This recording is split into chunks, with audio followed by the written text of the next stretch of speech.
नमस्कार, मी Rashmi Shiraskar, MN news मध्ये आपले मनापासून स्वागत। जगद्गुरु संत तुकाराम महाराज यांची चिंतन भूमी असलेल्या श्री क्षेत्र भामचंद्र डोंगराला पोखरण्याचा घाट काही लोकांनी घातला आहे। यावर आवाज उठविण्यासाठी लोकमत लोक दरबारमध्ये संत भूमी संरक्षक संघर्ष समितीचे संस्थापक हव.प. मधुसूदन पाटील यांनी सर्व नागरिकांना हाक दिली आहे। संत भूमीवर फिरवला जातोय बुलडोजर, चला वाचू भामचंद्र डोंगर अशी हाक देत भामचंद्र डोंगराला वाचवण्यासाठी सर्वांनी सहभागी होण्याचे आवाहन संत भूमी संरक्षक संघर्ष समितीने केले आहे। यासाठी तुकोबारायांचा एक भक्त वृक्षवल्ली आम्हा सोयरे वनचरे या पर्यावरण सिद्धांतावर भाळणारा उत्तर भारतातून येऊन तुकोबांची भूमी रक्षणार्थ तडपडतो आणि स्वतःला हिंदू म्हणून घेणारे, एकीकडे भामचंद्र भगवान की जय म्हणणारे ही तपोभूमी फोडत आहेत। हीच या पुण्यपतन राजगुरू नगरीला कलंक लावणारी, काळीमा फासणारी घटना आहे। ही महाराष्ट्राला लांछनास्पद कलंकित करणारी लाजिरवाणी गोष्ट आहे। पाहूया याबाबतचा स्पेशल रिपोर्ट।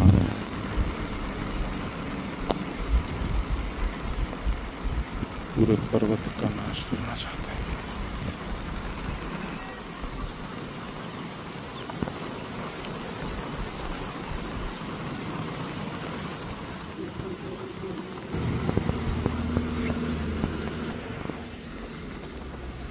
यहाँ देखेंगे सुंदर झरना, बहुत ही सुंदर है, लेकिन ये देख रहे हैं चारों तरफ फेंसिंग भी पड़ी है।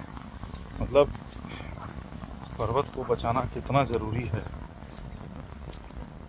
ये महाराष्ट्र सरकार को और हम सभी लोगों को समझना ही पड़ेगा, समस्त हिंदू समाज को। ये भामचंद्र और ये देखिए यहाँ मशीनरी है, अभी रुका हुआ है, देख रहे हैं लोग बैठ के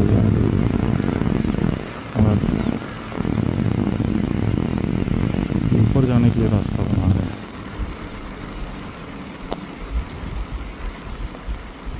पूरे पर्वत का नाश करना चाहते हैं।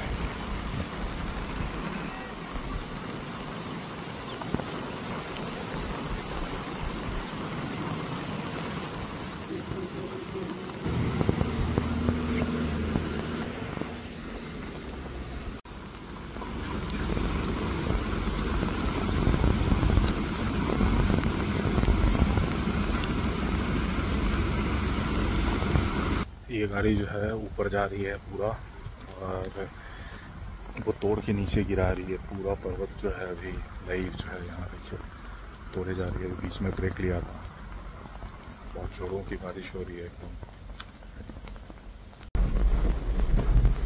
पूरा भामचंद्र हर जगह से हटा गया है, हर जगह से।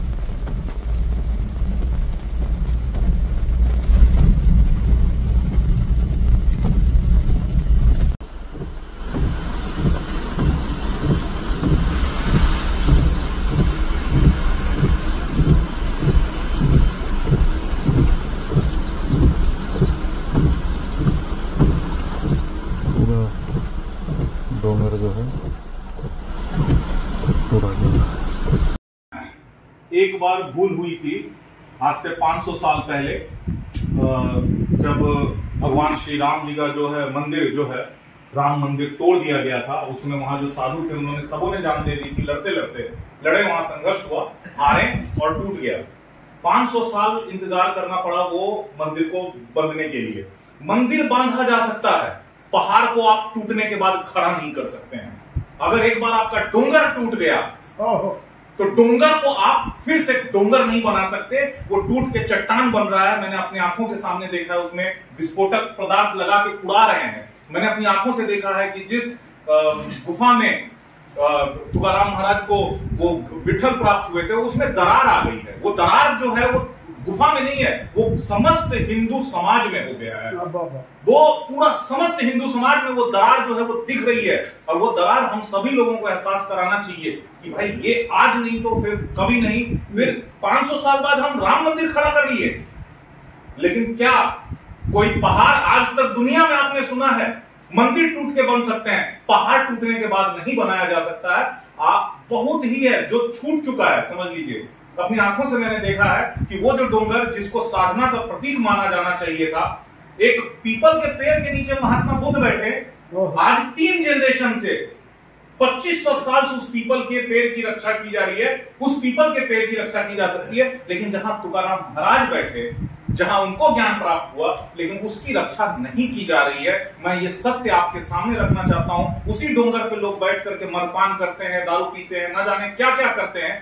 तो मेरा बस यही कहना है, मैं जब देखता हूं इतना बड़ा समुदाय है, ये इतना बड़ा समुदाय है कि एक करवट ले ले तो सरकार बैठ सकती है। मतलब वो तड़प रहा है, वो भूमि आप जाइएगा, वो भूमि पे हमारे जैसा अधर्मी आदमी जाके धर्म में बन गया कि हम तो 2017 तक इतना कोई धर्म में थे नहीं, हम तो एक नॉर्मल व्यक्ति थे। लेकिन मतलब ये तुकाराम महाराज कहिए या महादेव की मेरी किस्मत है, ये देखिए कि मतलब तुकाराम महाराज ने मुझे बुलाया और वहां पे मैं 2017 से जब आने लगा, मेरा पूरा जीवन बदल गया। उसके बाद जो धर्म का रास्ता मैंने पकड़ा है, मुझे मतलब वो धर्म के रास्ते पे महाराज मुझे लेके आ गए, वो पर्यावरण को बचाने के लिए, उस पर्वत को बचाने के लिए। तो मुझे यही लगता है कि जितने भी कीर्तनकार हैं हमारे, उनको ये पता रहे कि हम लोग जो भी है पीछे हमारा वो लूट रहा है, वो लूट रहा है। सरकार हमें डेवलपमेंट जो है, डेवलपमेंट के नाम पे जैसे कि हम रोड बना दिए, लेकिन रोड बनाना डेवलपमेंट नहीं है। मैं बार बार बोलता हूं, रोड सड़क बनाना डेवलपमेंट नहीं है, सड़क पे कैसे चलना है ये बताना डेवलपमेंट होना चाहिए। ये नहीं तो हम सड़क बनाते रहेंगे और वहां ट्रैफिक जाम लगता रहेगा। हम सभी लोग परेशान हैं इन चीजों से।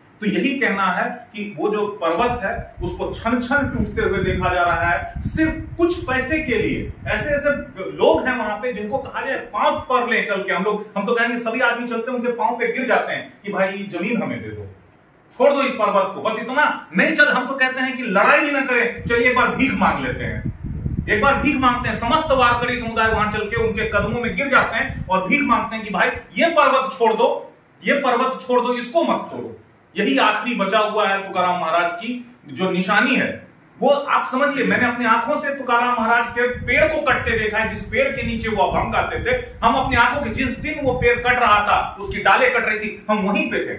मैंने वहीं पे संघर्ष, भंडारा डोंगरावर तोड़णार होते वृक्ष, लक्षात घ्या। वो वहां पे मैं लड़ा उनसे लड़ा। उनका कहना था कि नहीं ये हो रहा है, वो रहा है, नहीं आप गलत कर रहे हो।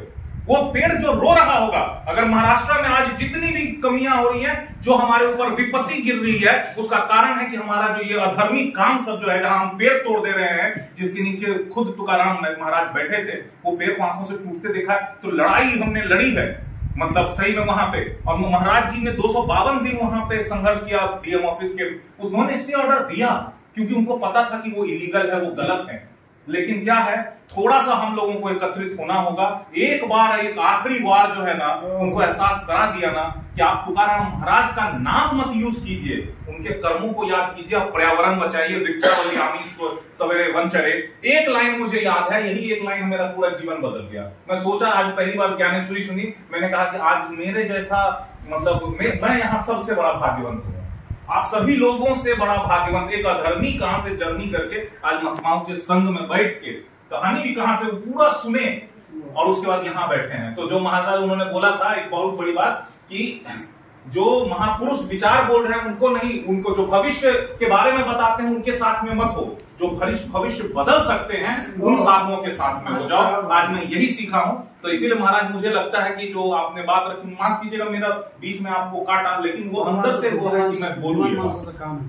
तो प्लीज आप सभी लोग आइए। महाराज मला पण आठवण आलं होतं महाराजांचे ते वाक्य, भविष्य सांगणं, काय ते वाक्य होतं ना, भविष्य सांगणाऱ्याच्या भविष्य बदलवणाऱ्या महात्म्याच्या पाठीमागे जा। त्यावेळी मला काय आठवलं होतं भाऊ तुम्हाला सांगू, दाऊचं ज्यावेळी आंदोलन छेडलं त्यावेळी माझी उत्स्फूर्त काव्य होती, त्यामध्ये काय होतं एक वाक्य सांगू की समतेची जय ध्वजा फडकवी इथला अशाच ताज्या घडामोडी पाहण्यासाठी MN न्यूजला लाईक, शेअर आणि सबस्क्राईब करायला विसरू नका। धन्यवाद।